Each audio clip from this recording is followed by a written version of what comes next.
انا عندي رساله لمسيخ الدجال. على فكره انت مش الشخصيه الرئيسيه، انت مش الشخصيه الرئيسيه، وانت كده مش جامد وروش ونونشالانت اللي انت تقول لنا انا طالع في وقت معين وما تطلعش مثلا، او اللي انت مثلا تشوقنا قبل ما تدوقنا. على فكره ما حدش مهتم، وتقول لنا بقى الساعات اللي العلامات اللي هتطلع قبلها. ما حدش مهتم حقيقي، ما حدش بيقول يا ترى انا هموت قبل ما اشوف المسيخ الدجال ولا لا.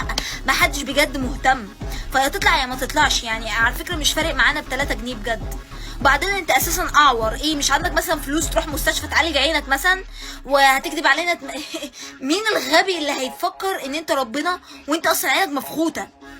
انت فقير، انت بجد فقير. you're chopped, you need to fix your eye, this first thing. اوكي، تاني حاجة، انت بجد مش نونشالانت وجامد وروش لما انت تقول مثلا لما بحيرة طبرية تخلص، او لما انت مش الشخصية الرئيسية وانت مش الالفا. لما مثلا تقول انا هتعصب فهطلع بقى وانا متعصب. محدش بجد مهتم، بجد محدش مهتم حقيقي، حقيقي محدش هو مهتم. سؤال واحد بس انا عايز اعرف له اجابه، انت دين اهلك ايه؟ انا مش بشتمك صحيح، انا عايز اعرف دين اهلك اللي انت اتربيتي عليه ايه؟ اعرف دين اهلك وبعد كده نتكلم براحتنا.